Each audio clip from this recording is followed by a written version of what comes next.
Hello students, welcome to Ektaj Science Education class. Right way, right learning is the motto of my class.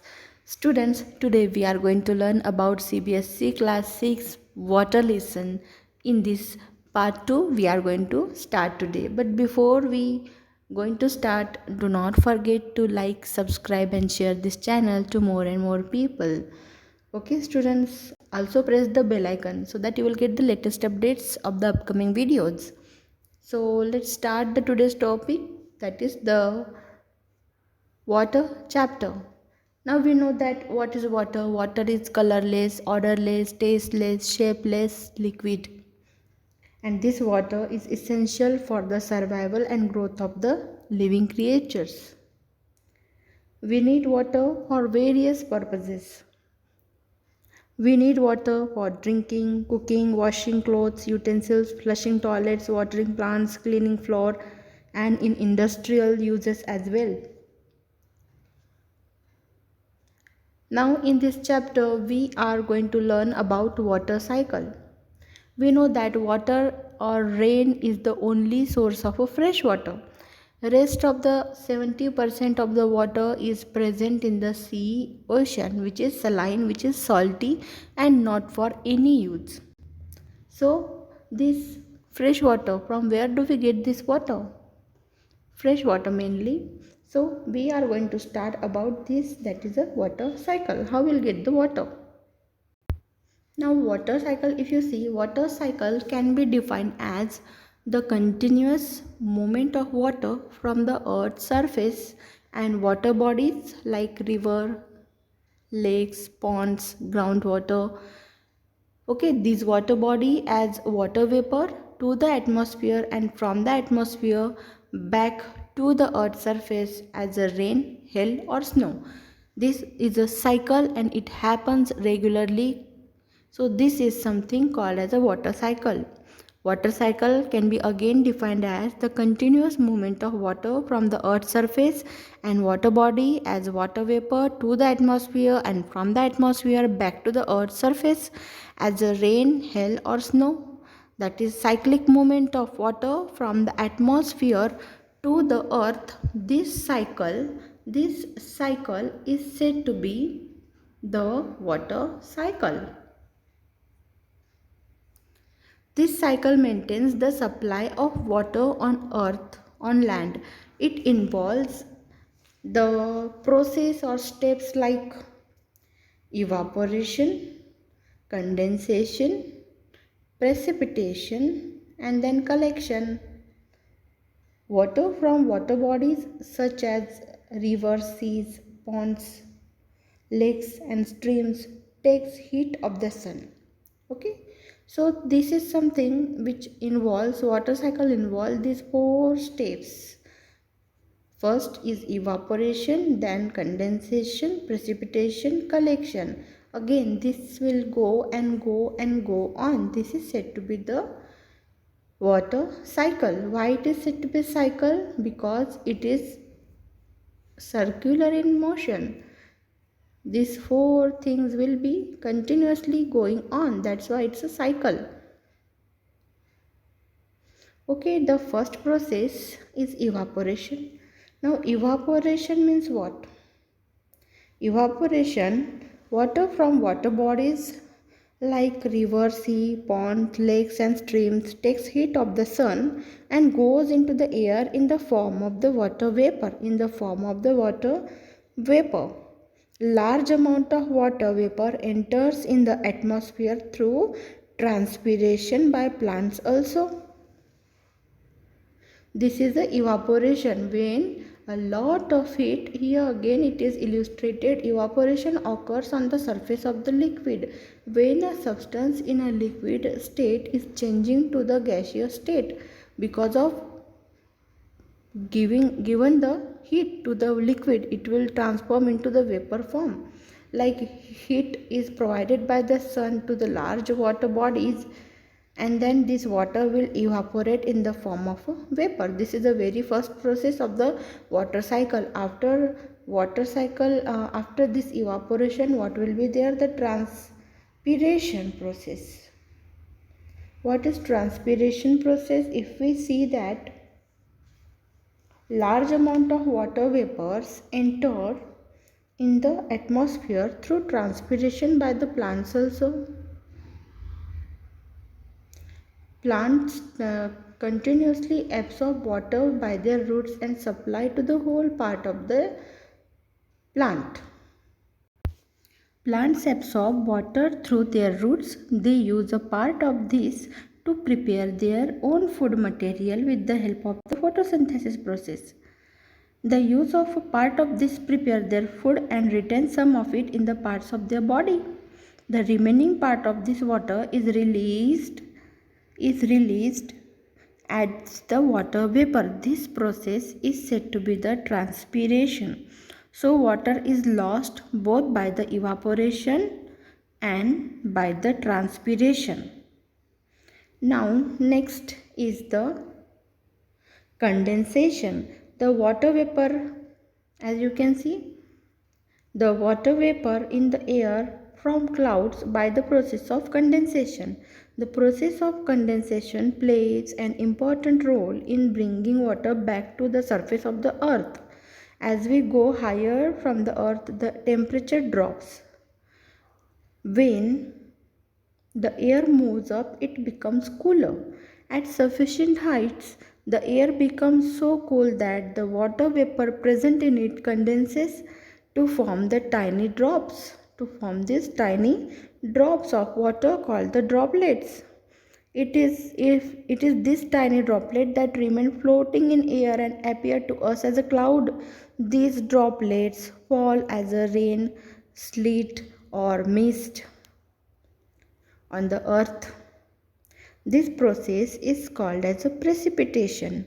In the cold region, this rain falls as a hail or the snow.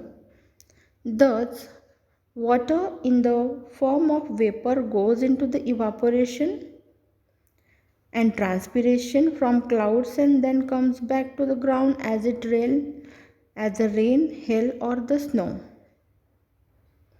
The rainwater goes to the stream, river, lakes, and ponds, and ultimately, most of the water that falls on the land as a rain and snow sooner or later goes back to the ocean, goes back to these oceans. So, this is all about the water cycle. Thus, again, if you want to revise, thus, the water from the ocean and surface of the earth goes into the air as a vapor, returns as the rain, hail, or snow, and finally back to the ocean. The circulation of water in this manner is known as water cycle, and this circulation of water between the ocean and land is a continuous process. Now we know that rain is beneficial for humans. However, sometimes it rains heavily or does not rain at all. This may cause natural disasters like flood. When it rains heavily, it goes flood, and when it do not rain at all, it's a drought. So let's learn about some of the natural disaster occur by the absence or presence of the water. Now here you can see the mosaic of this soil. The design or mosaic made by the lack of water to the soil is the no rain condition, or we can say a drought condition. When no rains for a long time, it causes the drought. Absence of the rain in a particular region for a long time leading to severe shortage of water is called as a drought condition. The major disaster due to drought are the soil loses water by evaporation. When soil does not get water for a long time, it becomes dry and hard. It also brings back or begin. It also have the cracks. As you can see here, the crack. Crop plants cannot grow in this dry and hard soil. This may cause acute food shortage. It may cause the acute food shortage. Vegetation such as grass and fodder does not grow well. This leads to the shortage of fodder also for domestic animals like cow, buffaloes, Animals start dying due to the starvation as they are not getting the grass. We know that the herbivores eat only the herbs only, so they will die obviously because of the lack of the fodder available to them. In extreme drought conditions, lakes, ponds, and even small rivers may dry up. This change affect aquatic plants and animals also. The level of groundwater may also go down, leading to severe shortage of water also. So this is very severe condition. Next severe condition we are going to learn, that is a flood. What happens in the flood? Now heavy rain, as you can see, heavy rain for a long time results in the increase in the level of the water in the river, lakes, and ponds. This water spreads over large areas of nearby land, causes flood. In coastal areas, floods are often caused by the cyclone. Correct? Now, what happens in the flood stage? Flood cause expensive or extensive damage to the crops. This may cause acute food shortage and deaths due to hunger. Flood cause serious injuries or death of the domestic animal or people also. Flood cause extensive damage to the human life and property. Many people die by drowning, their houses collapse, and their belongings get lost in the water. Electricity, water supply, and communication networks also get affected by the rain or flood. Rain also affect the animal living in the soil. Animal living underground such as earthworms, snakes come out in search of the air as the soil gets covered with the flood water. When flood water recedes, there is a fear of spreading diseases like cholera, dysentery, diarrhea, malaria, dengue, etc. So flood affect the economy of a country due to diseases, starvation, loss of life and property. So both the conditions are equally damaging, like flood and like drought. So we need a proper maintenance of the water. We need a proper average amount of water for survival, not more, not less. Next is a cyclone. What is cyclone? Cyclone is a very strong wind accompanied by the heavy rain. It happens in the coastal areas. Coastal means near the seashore, where the sea is there, that is the coastal areas. In the coastal area, floods are often caused by the cyclones. And the cyclone, you can see here, the cyclone is a very strong wind accompanied by the heavy rain. The major calamities due to floods are now only we have seen. So the wind is blowing at very high speed, which taken away the very life essential people, life essential things are carried away with the heavy wind. So this is all about the cyclone. Now how we can conserve this water? Conservation of water is important. We know that due to the drought condition there may be very shortage of water we have faced. Now we can save the water as each and every drop counts.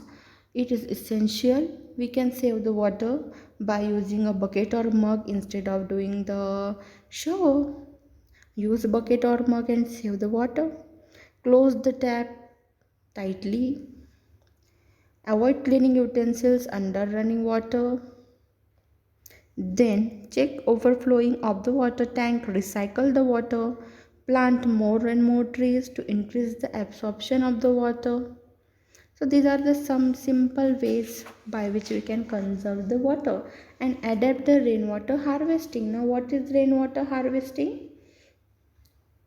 Rainwater harvesting, the rainwater that falls on the concrete roads and buildings cannot seep into the ground. Now, what is actually rainwater harvesting? One way of increasing the availability of water near our home, or as you can see in this slide picture, the process of collecting rainwater from the roofs and streets and storing it in for the further use is called as the rainwater harvesting. We can say the basic idea behind rainwater harvesting is catch water where it falls. जहाँ से भी पानी होता है उसको पकड़ो और उसको सेव करो. Catch water where it is falls. So this is something which is rainwater harvesting. It is said to be rainwater harvesting. What is it? The process of collecting this rainwater from the roofs and street and storing it for further use is said to be the rainwater harvesting. Save water. As you save water, your lives will be saved. And this is the concept map of this chapter, which we have seen in the part 1 as well. Those who miss part 1, I will provide the part 1 link in my description box. Please check and watch the video so that you will combinedly you can study part 1 and part 2 of this chapter. Okay, now points to remember in this chapter, as this is the end of the chapter. The points, 4 to 5 points I will tell you to remember. Most of all, water is most essential resource that supports all forms of life. 97% of water on earth is present in the ocean, which is saline water and cannot be used for drinking. 3% of water present on earth is only fresh water. Rainwater is purest form of water. We should conserve the water. These are all the basic points which are very important to keep in mind forever. So this is all about the rainwater harvesting, about the how we can save the water, and which are the different conditions or disaster that affect the raining or life on the earth. And then about the water cycle, which includes the evaporation, condensation, then precipitation and collection, which we have already learned. So thank you students for listening. Thank you so much. Have a nice day students.